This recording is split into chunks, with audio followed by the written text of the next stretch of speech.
Assalamualaikum warahmatullahi wabarakatuh. Perkenalkan, nama saya Muhammad Rizky Firmansyah, kelas 12 TITL 3. Sebelumnya, saya akan menjelaskan atau mempresentasikan hasil dari laporan praktek kerja lapangan di perusahaan TML Energi yang bertepatan di Jalan Soekarno-Hatta nomor 541 yang berjudul Sistem PJUTS dan Solar Charge Controller. Sebelum masuk ke pembahasan, di sini ada sejarah perusahaan PT TML Energi. Berdiri sejak tahun 2011 dan sampai saat ini, PT TML sudah menginjak 10 tahun sejak awal didirikan. PT TML adalah salah satu perusahaan EPC atau bisa disebut Engineering, Procurement and Construction yang besar di negeri ini. TML Energi sudah membangun lebih dari 150 lokasi PLTS dengan berbagai sistem.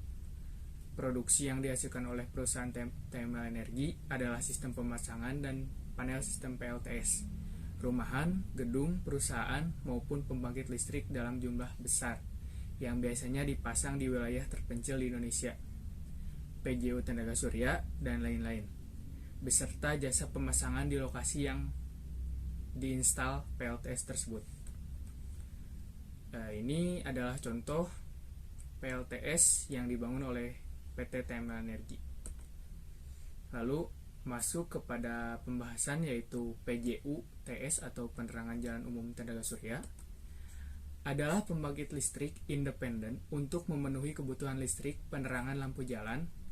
Aplikasi sistem ini tepat digunakan untuk daerah terpencil yang tidak terjangkau jaringan listrik dan efisiensi energi, menggunakan lampu LED hemat energi dengan listrik yang disuplai dari baterai yang sebelumnya di-charge dengan sinar matahari melalui panel surya. Lampu PJUTS didesain menyala hingga 12 jam per hari. Lalu ada komponen PJUTS. Di instalasi lampu jalan tenaga surya ada dua komponen yang penting, yaitu komponen utama dan umum. Untuk komponen umum, yaitu seperti penyanggap panel sebagai penyanggap panel surya pada tiang, lalu tiang PJU dan kabel, lalu aksesoris pelengkap lainnya. Untuk komponen utama ada panel surya, baterai, solar charge controller atau SCC, dan lampu. Lalu masuk kepada sistem kerja PJUTS. Pertama, pada panel surya.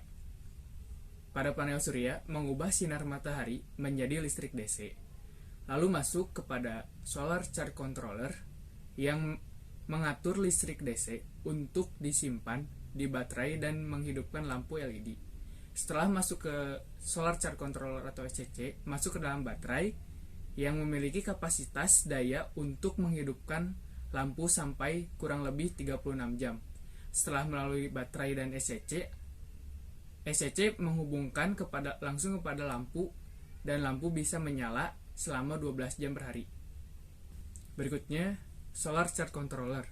Pengertian solar charge controller adalah peralatan elektronik yang digunakan untuk mengatur proses pengisian baterai atau beberapa baterai. Alat ini biasa disingkat dengan SCC dan mempunyai nama lain di pasaran sebagai BMS atau bisa disebut Battery Management System. SCC berfungsi sebagai alat yang mengatur tegangan DC yang dihasilkan oleh panel surya yang dikirim ke baterai. Jadi, setelah panel surya menghasilkan listrik tersebut akan disimpan ke dalam baterai. Melalui SCC, controller ini berfungsi sebagai alat yang mengatur tegangan baterai agar tidak melampaui batas toleransi dayanya. Sekian dan terima kasih. Wassalamualaikum warahmatullahi wabarakatuh.